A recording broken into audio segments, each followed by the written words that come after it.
Welcome back to Endless Journeys. This is our question of the week, where we will tackle real questions from vet tech entrepreneurs, navigating business, burnout, and building something of their own. Let's dive in.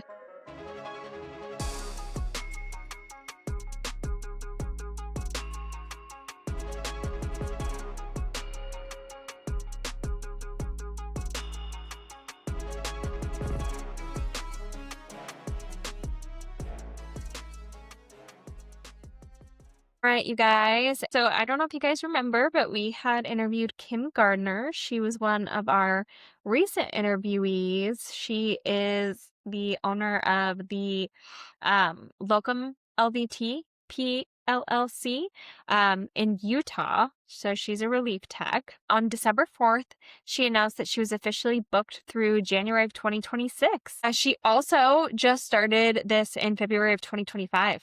So it took her less than a year to achieve getting booked out by a month. Yeah. So yeah, congratulations, Kim Gardner. I know that when we talked to her, it sounded like she was super, super successful at that point. And, honestly, she was only going to get more successful. And I know that she was saying that she was getting booked pretty quickly. So awesome. I love that. It's Yeah. just the amount of relief too when like you got your business and then you're booking months in advance and you're like, "Phew," So right? if you think about that, yeah, that's pretty amazing to think that after being in business for 10 months, she's already now booked out 2 months ahead. Mm-hmm. Yep. That's Good awesome. job. Yeah. Yes. Yes. I would love to see Kim here in like another year or so and see where she's at and just do like Yeah. a follow up and see Yeah. what has changed, what her outlooks are. Some of these guests who I know are kind of starting their business or newer, I would love to see where they're at some Right. point. And see how much they've evolved and changed and like what they've learned and like, what little things that maybe they've done differently. Yeah. Yeah, no, that's cool. Yeah. So yeah, salute to you, Kim. All right. Moving on to our question of the week. Okay, so I pulled this one from the Unattached Vet Tech group on November 22nd. Again, we're at the end of December, so if you're hearing this in March, that's why. But somebody asked a question that was, has anyone used a digital business card? If so, how are they received? So I'm wondering if she meant like received by the clients. What were the client's point of view on a digital business card? Jen, you had one, right? Yeah, I have a digital business card. I don't know. I don't know if I would necessarily say like it's done much of a difference for me. I have not paid for this digital business card. The business card that I have is completely free. I guess I haven't really pushed it though either. But I mean, I've gotten a lot of, I think it's different. It's probably a lot different as far as her context of what she's using it for. Like if she's using it for mobile as a mobile technician as opposed to relief. I feel like with me, it's just more of like word of mouth is how people are finding me. And once I find my clinics that really like me, they usually keep me on. And so I haven't really had to do a lot of I haven't really had to do a lot of advertising for myself.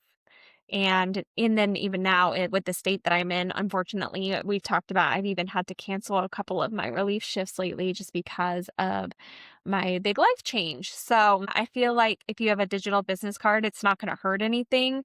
I know that we've talked about business cards in the past on the podcast and how business cards are really, really important. And I think that business cards are super important, physical. But I mean, yeah, digital too. I guess like if we're talking about the younger generation, rolling Okay. my eyes I here. agree, the old ones too. The younger generation where they only use digital and they're not going to touch anything that actually has paper. I don't know. I guess it would be useful God, for I'm old. them. um, so if you want to kind of assimilate with all generations, then yeah, having a digital business card probably isn't going to hurt you at all. Um, I mean, and honestly, I don't think the digital business card is any different than just having your phone number in your phone, honestly. Yeah. So, I know with my digital business card, like it has my business information on it. It has my phone number. It has my work email, and I believe it has my LinkedIn. and possibly my Facebook page. So it can be useful in that sense. It's like, so it has all of basically everything that's connected to you that they can kind of just go into and go straight into, like, maybe even your website, if that's how they work. But is it going to make or break you? I don't think so, personally. Is there an app for that? And I know that just dated me. Is that like an app or is that just something that's just on your phone if you have an iPhone? It's not an app. It's you just go online and you sign up for it. But no, Okay. I mean, they might have apps for it, but what I used that was free, it wasn't. It was just something that I signed up for online. Okay.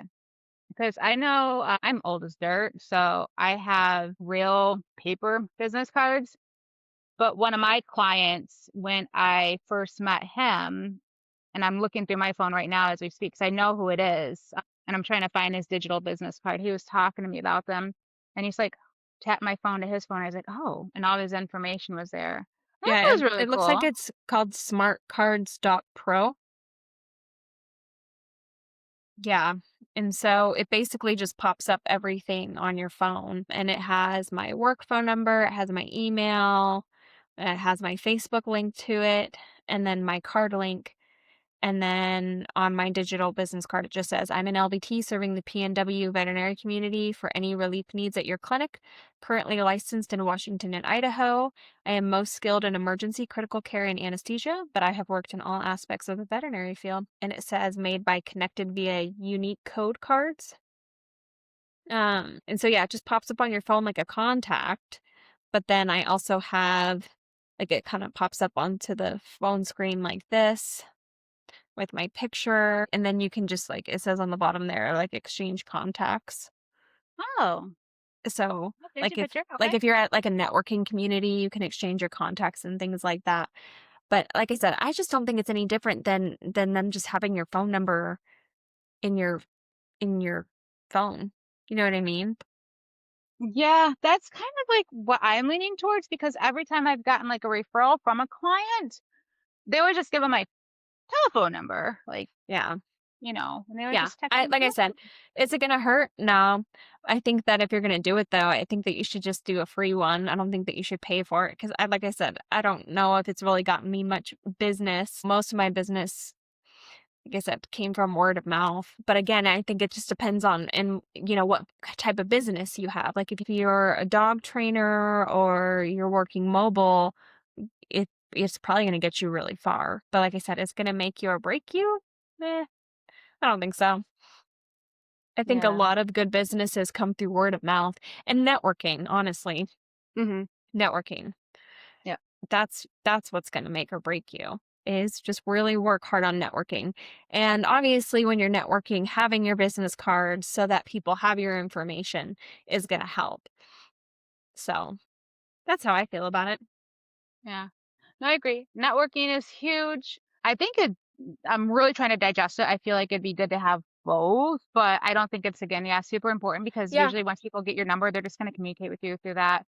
Yeah. Um, I feel like a lot of even my good clients don't even know my business name. They're just like, yeah, Michelle. They don't know my business. Right. They have my Yeah. number. They just know me. So I don't think it's that important, but I don't know. When my client was like, oh, here, because my client was an accountant, he's like, tapped his phone to mine. I was like, oh, how cool is that? Like my old ass was blown Yeah. away. So Yeah. I have them both, but like Jen said, I wouldn't put too much time and, money into, or I wouldn't put money into getting one. Yeah. Yeah. Yeah. Yeah. That's a really good question. Yeah, I like that one. So smartcards.pro. I'll put that in the show notes. Okay. Okay. Yeah, Sounds good. yeah, nice.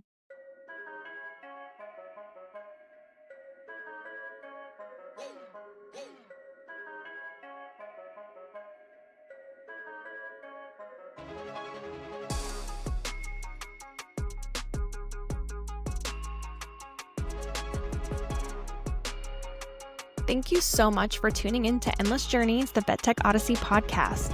We hope you enjoyed today's episode and found some valuable insights. If you did, be sure to subscribe so you never miss an episode. We'd love to hear your thoughts, so please leave us a review and let us know what you think. You can also connect with us on all social media platforms at Endless Journeys, the VetTech Odyssey podcast. Until next time, keep learning, keep growing, and keep making a positive impact in the veterinary world. We need you guys. Have a great day.